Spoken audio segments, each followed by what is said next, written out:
Oh, yes, my people, it has legit, the freedom, the campaign for the release of Nnamdi Kanu is on top gear right now. Everybody is on it, both people in diaspora and both at home. People have risen up to talk about it.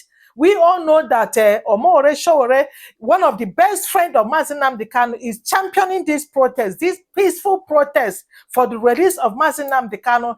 We all know that Sowere is one of the advocates of the release of Nnamdi Kanu, and now he has given a date on the 20th of this month, October 2025, that everyone that loves Nnamdi Kanu has to come out, that this injustice is too much. How come you are releasing and making peace with killers of communities, terrorists that has massacred mother, father, children, a whole community? You are pardoning them, but this man that just spoke, he only speak and you did not catch him, or rather caught him with anything. You put him in jail because he's championing for the freedom of his own people. But Boko Haram, ISWAP, that has massacred, community, you left, you are making peace with such people. What an injustice. Yes, a lot of people, even Atiku Abubakar, has laid down his voice that this is not time for incarceration, but time for what? Negotiation. Even Jonathan, Goodluck Jonathan has come out to lay down his voice. Sowere, we know that is the champion of this cause. A lot of people, even very dark man, has come up, to say that the time to release this young man is long overdue. Yes, very dark man has said that it's long overdue. Of course, it's long overdue. A lot of people are coming out to champion this cause. What do you think, my people? Let me allow you. So, it pretty much appears we are beginning to make some progress with the campaign for the release of Nnamdi Kanu. I mean, just a few little steps here and there, but of course there is still so much more to be done. I want to use this opportunity to applaud Sowere for what he is doing for the campaign that he just launched to free Nnamdi Kanu, which is gaining some traction right now. And I want to also make a proposal of my own. All right, on my X account, I have repeatedly called on influencers, social media influencers from the eastern part of Nigeria, of Igbo extraction, or even any social media influencer from any part of the world or any part of Nigeria or Africa. I am calling on all of you. I'm very particular about the ones from the east because we have a culture of always raising up to help when we hear the cries of our siblings. That is what we call onolubewanne abanos. If you hear the outcry of your brother in pain or in distress, you don't run away, you run towards him for help. It's who we are. So my proposal is on the 18th of October, 2 days before the proposed free Nnamdi Kanu protest that Sowere is proposed or is planning. On the 18th of October, I am asking all influencers of conscience, wherever you may be in this world, can we declare that day as the World Nnamdi Kanu Awareness Day? The day we make the world aware of the plight of Nnamdi Kanu. In other words, on that day, from morning till the end of that day, the only posts allowed on our social media handles across all platforms would be posts about Nnamdi Kanu, his legacies, what he has gone through, what he is going through, what he stands for, and the need to release him to his family. We have to do this because it has gotten to the point where this is becoming irritating, especially given that recently the same Nigerian government that is holding Nnamdi Kanu in detention for all these years had the effrontery, the temerity to go into a peace talk with genocidal murderers and terrorists who kill Christians and Muslims as well in Nigeria, and allow them to majestically ride into a venue where they had peace talks and meetings with the government. But a man who is a freedom fighter who actually set up an organization to protest the injustices meted out to his people is held in detention. This guy was picked up all the way from Kenya and shipped to Nigeria. They said it was Interpol. Interpol later said they didn't have anything to do with it. They said he was jumping bail. At the end of the day, we are asking, how is it that someone who was sitting at home waiting for his time in court was invaded? The military went to his home and they weren't going there to have a handshake with him. The military didn't invade his home to go and have tea with him. They came armed and they came there violently. And the man literally escaped with his life and went abroad. Eventually, you guys still managed to lure him into the place where you extracted this guy and forcefully brought him to Nigeria to put him in detention. Till this very day, 4 years on, you haven't been able to bring charges. 4 years on, adjournment. And while this is happening, you're having meetings with terrorists who have been killing, maiming, decapitating, destroying, disemboweling people, taking over ancestral homelands and farmlands. They were doing it before your meeting. They went after your meeting to continue doing it, and nothing is done to them. How do you continue to justify this? Even if you, as an influencer or as a citizen of Nigeria, even if you had a problem with Nnamdi Kanu, can you not look at the double standards? Can you not see the injustice? That this kind of injustice is not just meant for Nnamdi Kanu. It will come to everybody. When Boko Haram came, we all said, oh, it's far north, too far away from us. Where are they today? They are in Kwara.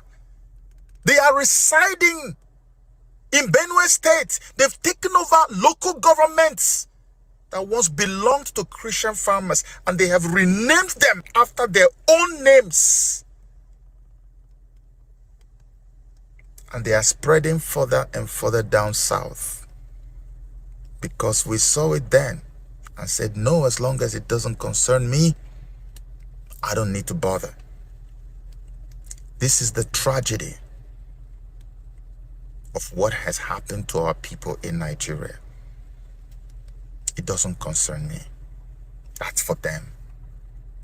I think the time has come for us all to wake up. Injustice to one should be injustice to all. Regardless of how you feel about Kanu, regardless of what you think of his movement and campaigns, what is happening is a dangerous precedent. If we allow it to fester, mark my words, everybody will get a share of the bite, of the poisonous, venomous bite of this serpent. This is unconscionable. It is unheard of. It is unbelievable. We have even Boko Haram members that are called, in quote, repentant Boko Haram. They have seasons of releasing hundreds of them. Nnamdi Kanu is not qualified to be a repentant, is not qualified to be forgiven, to be pardoned for whatever, if he even did anything wrong. But Boko Haram killers, who are still killers, are being pardoned and reintegrated into the society. But this one cannot be pardoned. There is no other reason other than the fact that he's an Igbo man. And this was the very reason he even started the same organization that many of you are afraid of today, called IPOP. This was what brought about IPOP, this same level of injustice and neglect and humiliation of an entire nation of tens of millions of people. Igbos make up the second largest population after the indigenous population in every single state in Nigeria today. Nobody has told you the truth about how many we are. When they do proper census in Nigeria, you will know how many Igbos are. You will know who really has more population in Nigeria. And yet you think that it's okay to continue to Sowere, they oppress organized these protest people. for the release of Enough is Nnamdi enough. Kanu, and Let us surprisingly, dedicate Atiku October Abubakar also 18, say we are marching together 2025 on as the the day we 20th let of the world October. know We are marching to Aso Rock the to plight demand the of release of Nnamdi Nnamdi Kanu. It has been long overdue, to be very, very honest, because it is pure injustice. Now, in the north, you don't give amnesty and you set up a peace deal with terrorists who enter villages by people. Do you understand? These people where they buy include Nigerian army, Nigerian police, Air Force, Navy, our military men. These people don't buy them. These people are proper mercenaries where get guns. They're involved in kidnapping. They go enter villages, carry young girls from the age of 10 up, from the age of 9, 10 up. They'll pack them, enter inside bush. They'll sleep with those girls. They go knock their forceful entry. Some of them go born inside that bush. Those children now, they'll come raise them again to be terrorists.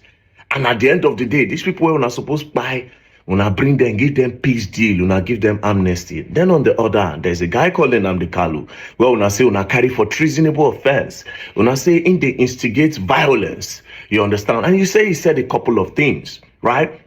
But guess what? This one no do waiting those other ones too, but you keep him for prison. Do you understand? What are you keeping him for? And most of the things you are alleging that he said does not have proof. That is why we'll never be prosecutor up till now. We'll still the debate for court for over how many years. But this is number one. Number two, you see, a lot of you don't know that this Nnamdi Kanu matter has a lot to do with some politics that is not politics. In what sense? 50% of the people keeping Nnamdi Kanu in detention is actually some of the Igbo elites. Some of the big business Igbo men that don't want him to come out, right? It's not just the government alone.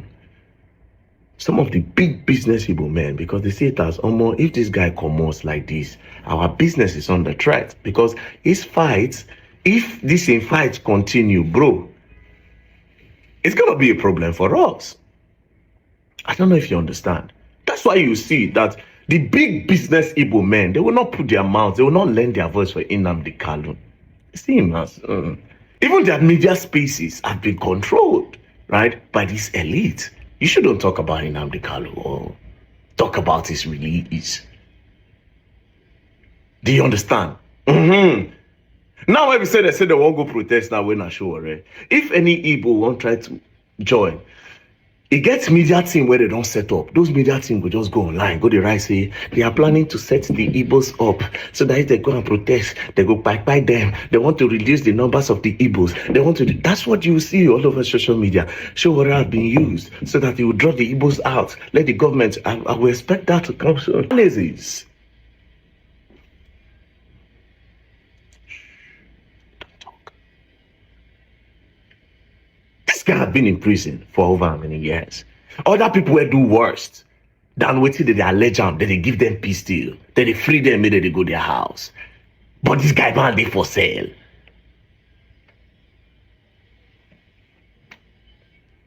But anyways, 20th is the date. No day Naija.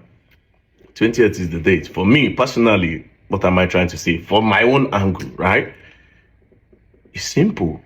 It's injustice against him. If you are giving people peace deal for people who do bigger crimes, He deserves a peace deal as well. Yes, leave him alone. Free him. Let him go back to his people. It's as easy as ABCD. Free him. So, I'm not gonna go. Anyways, peace and love. Don't put. Yes, my people, what do you think in this clip? Don't you think that it's actually is long overdue that terrorists has massacred, genocide a lot of community, mother, father, children, family has been wiped away by those terrorists, and they will be, they will be released, kept giving them whatever they want, even paying them. Yes, even paying them. They are even the one negotiating, telling the government the condition for peace. And this man that was not caught with anything, but just that he spoke, he said something. I was being kept into captive. What do you think? Don't you think that it's actually overdue for him to be released? Please let me know what you think in the comment section. Do you think that Sowere is doing the right thing to champion this cause of the campaign for his release? Please share your own thoughts in the comment section and let me know what is in your mind. Thank you so much as you watch. See you in my next clip.